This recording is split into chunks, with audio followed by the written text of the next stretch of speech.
lot of observation down there. That's why we have raised such a questions, Mr. Speaker. So, Mr. Speaker, for now, I don't want to comment on it because I was not invited, and I don't have any other communication apart from just hearing from the chair here. If you can give me time so that I can go and talk to her, because I wanted people from Trans Nzoia County, because of this pandemic, we are the ones facing a lot of problems because they're just dishing out food without even the local leaders being involved. Thank you, Mr. Speaker. But with questions, yes, the questions will be responded to before the committees. Yes. You can only come to say that you have not been called, in which case our obligation is to encourage the chairpersons to invite you. This request for statement, I think it's only fair that such a lengthy and detailed statement should be shared. You cannot be able to interrogate it on the basis of just listening to it being read and then. So, Honorable Sabina Chege, when you have this kind of request, share with the member in whichever method. Honorable Sankok, 001. You also wanted to comment on this? Ah, okay. I'm told that the Honorable Koinange also you have some responses.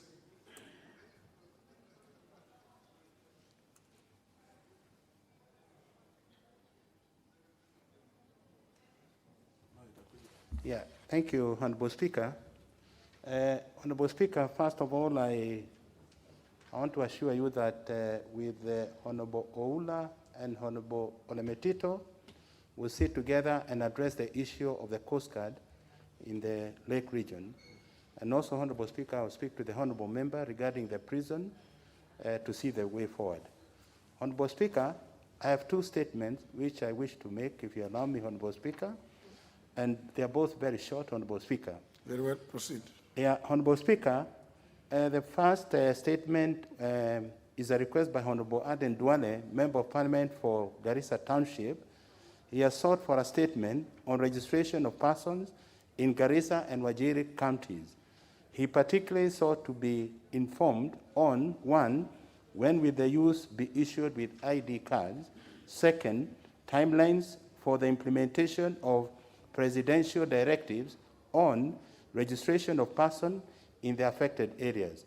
And thirdly, Honorable Speaker, what did the task force do after the verification was completed?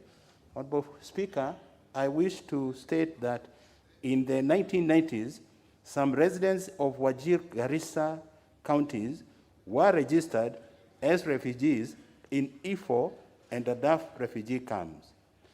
Their fingerprints were therefore captured in the refugee database, which has made it very difficult for them to was launched on November 8, 2019, and verification commenced immediately. Honorable Speaker, the vetting teams at the sub-county level handled a total of 19,272 applicants, which 4,702 in Wajir County and 14,480 in Garissa County. As stipulated in the guidelines, after the initial identification, the application forms need to be verified by the county security and intelligence committees. Honorable Speaker, however, the exercise was slowed down by the COVID-19 pandemic. Once exercise is completed, the eligible youth will be issued with identity cards. I want to state that I was on the ground in Dadaab with my committee when we went for the refugee bill.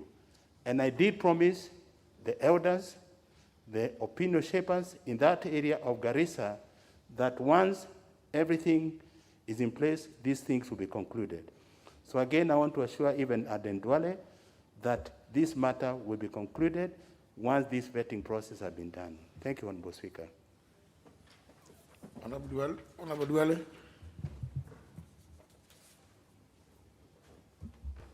Mr. Speaker, as you said earlier, this is the problem of a presidential system of government.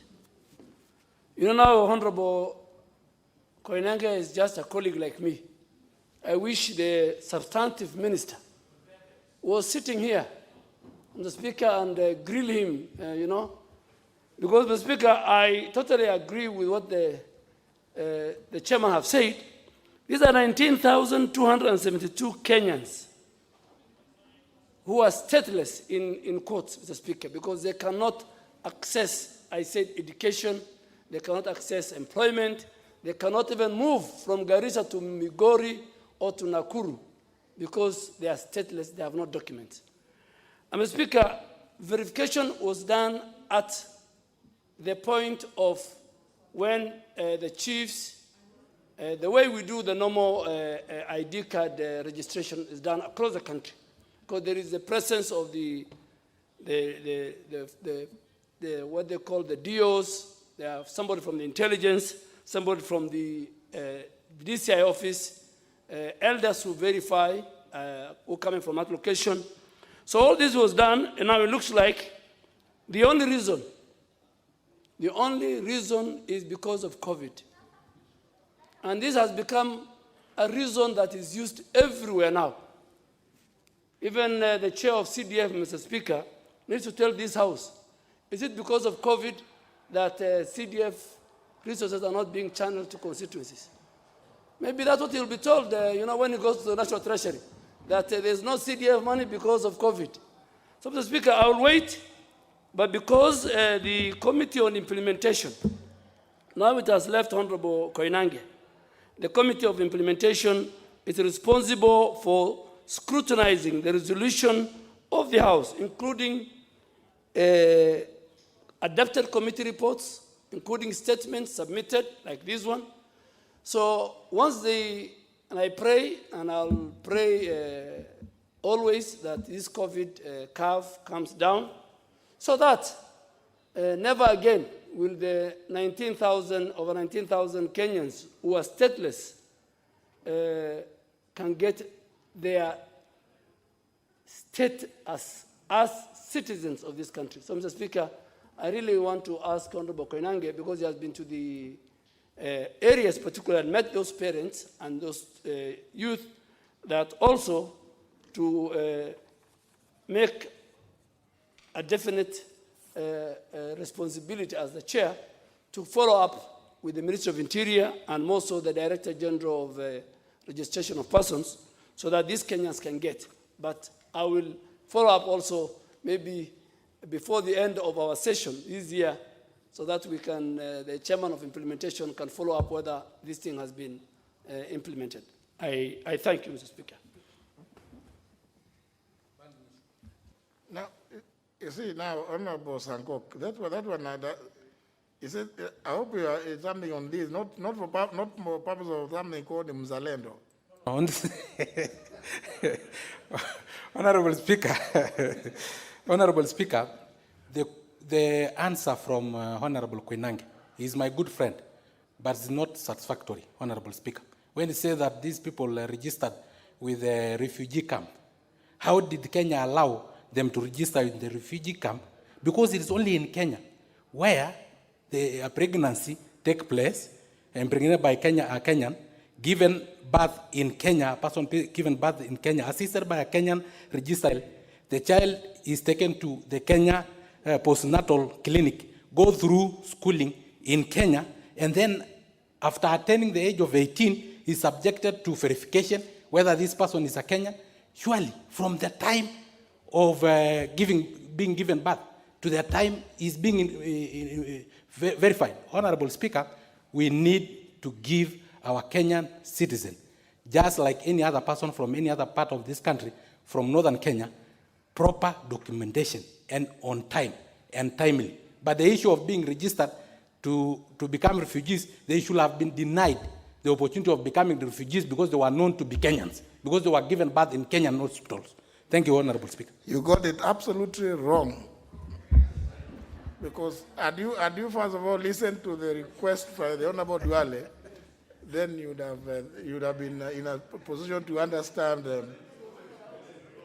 You see, I think, and that's why I said, sometimes some of these comments are from Muzalendo. It doesn't help the country. The Honorable Dwele is